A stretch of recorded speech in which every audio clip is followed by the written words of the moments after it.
ബഹുമാനപ്പെട്ട സയ്യിദ് മുഹമ്മദ് അലി ശിഹാബ് തങ്ങൾ, ഞാൻ ചോദിക്കുന്നു, ഈ നാട്ടിലുള്ള മുഴുവൻ ശക്തികളെയും ഞാൻ വെല്ലുവിളിക്കുന്നു, ഒരു കെൽമത്ത് എന്റെ നാവ് കൊണ്ടോ ഞങ്ങളുടെ ഉലമാക്കളുടെ നാവ് കൊണ്ടോ ആ ബഹുമാനപ്പെട്ട തങ്ങളവർകൾക്കോ അവരുടെ കുടുംബത്തിനോ എതിരായി എവിടെയെങ്കിലും പറഞ്ഞിട്ടുണ്ടോ, പ്രസ്താവിച്ചിട്ടുണ്ടോ?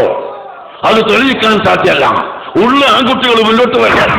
ആൺകുട്ടികൾ ഉണ്ടെങ്കിൽ മുന്നോട്ട് വരട്ടെ എന്നാ പറഞ്ഞത്. ആൺകുട്ടികൾ ഉണ്ട് മുസ്ലിയാരെ.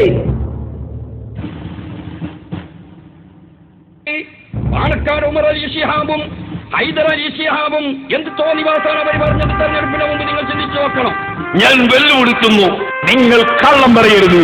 അത് അവർ സ്വപ്നം കാണുകയാണ്.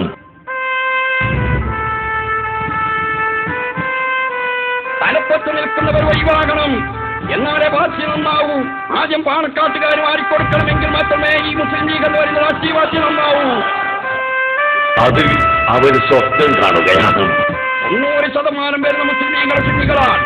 ഈ മുസ്ലിം ലീഗ് എന്ന് പറയുന്ന രാഷ്ട്രീയ പാർട്ടി അധികാരത്തിൽ വന്നതിന് ശേഷം സുന്നി സമൂഹത്തിന് എന്തെങ്കിലും ഒരു ഗുണം ചെയ്തതായിട്ട് തെളിയിക്കാൻ ഒരു ഉമ്മപറ്റ മുസ്ലിം ലീഗാണ് സാധ്യമാണോ നിങ്ങൾ വെല്ലുവിളിച്ചു?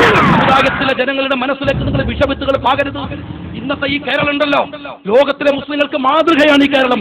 ലോക മുസ്ലിങ്ങൾക്ക് സ്വന്തം രാജ്യത്തോട് ഇഴുകിച്ചേർന്ന് ജീവിക്കുന്ന ലോകത്തിലെ ഒരു മുസ്ലിം രാഷ്ട്രീയ ശക്തി അനിഷേധ്യമാണ്. ഇന്ത്യൻ യൂണിയൻ മുസ്ലിം ലീഗ് മാത്രമാണ് ഈ കേരളക്കരയിൽ. അങ്ങനെ ഒരു രാഷ്ട്രീയ ശക്തി, അങ്ങനെ ഒരു രാഷ്ട്രീയ ഇച്ഛ, അങ്ങനെ ഒരു രാഷ്ട്രീയ ഫോഴ്സ് ലോകത്ത് തന്നെ ഈ കേരളക്കരയിലെ ഉള്ളൂ.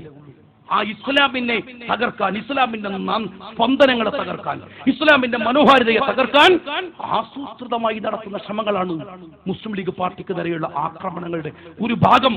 ഇത് തകർക്കുക, അത് ലീഗിന് നേരെ മാത്രമല്ല, സമസ്തയുടെ ഉരുക്കുകോട്ടയെ തകർക്കാൻ. മാത്രമുള്ള ലീഗിനെ ഈ സംസ്ഥാനത്തിന്റെ റവന്യൂ വരുമാനത്തിന്റെ 65% കൈകാര്യം ചെയ്യാനുള്ള തുരുപ്പ് ശേഷി, അതിന്റെ ജന്മാവകാശം, അതിന്റെ ജീവിതാവകാശം കോൺഗ്രസ് അല്ലേ ലീഗിന് കൊടുത്തത്?